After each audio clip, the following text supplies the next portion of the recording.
A reading from St. Mark's Gospel. When the Sabbath was over, Mary Magdalene and Mary the mother of James and Salome bought spices so that they might go and anoint him. And very early on the first day of the week, when the sun had risen, they went to the tomb. They had been saying to one another, "Who will roll away the stone for us from the entrance to the tomb?" When they looked up, they saw that the stone, which was very large, had already been rolled back. As they entered the tomb, they saw a young man dressed in a white robe sitting on the right side, and they were alarmed. But he said to them, "Do not be alarmed. You are looking for Jesus of Nazareth, who was crucified. He has been raised. He is not here. Look, there is the place where they laid him. But go, tell his disciples and Peter that he is going ahead of you to Galilee. There you will see him, just as he told you." So they went out and fled from the tomb, for terror and amazement had seized them, and they said nothing to anyone, for they were afraid. The word of the Lord. Thanks be to God. Well, it's always great in the daily office when you get a little bit of Easter right in the middle of the summer, right? I mean, it's early September, and we get an Easter reading.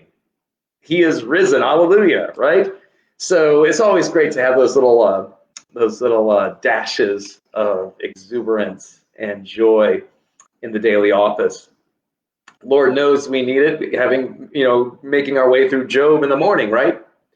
But what I love about in the resurrection stories is how that God issues yet another invitation. That in a sense, the resurrection is not the end, but is a new beginning. That is, he says, "Tell the brothers to meet me in Galilee. I'll meet them there." And in a sense, basically, if you remember, Galilee is where the whole ministry starts.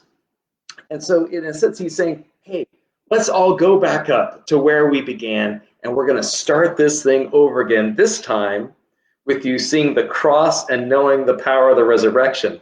Let's see what happens that's different, right? It's almost like the disciples, the whole group of them get a do-over. They get to go back to Galilee and restart their following of Jesus. And you see, every day can be a new journey to Galilee.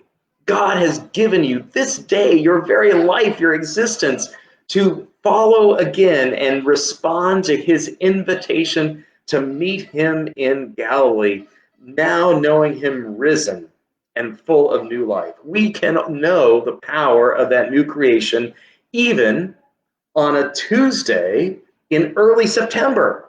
We don't have to wait for the spring.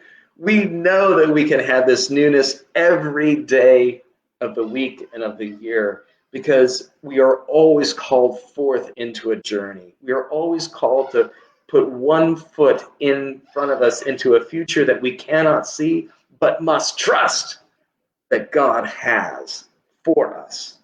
So let us all resolve and all pray for the courage to overcome our amazement, our terror, our fear that the women had at the tomb, but to overcome our fear and to, in a sense, to allow our amazement and our awe become resolved into a new commitment to follow Jesus into that joyful future and to set forth into whatever Galilee God has set aside for you.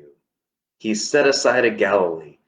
Go and meet him there in a future that is full of joy and of the power of the new creation in Jesus.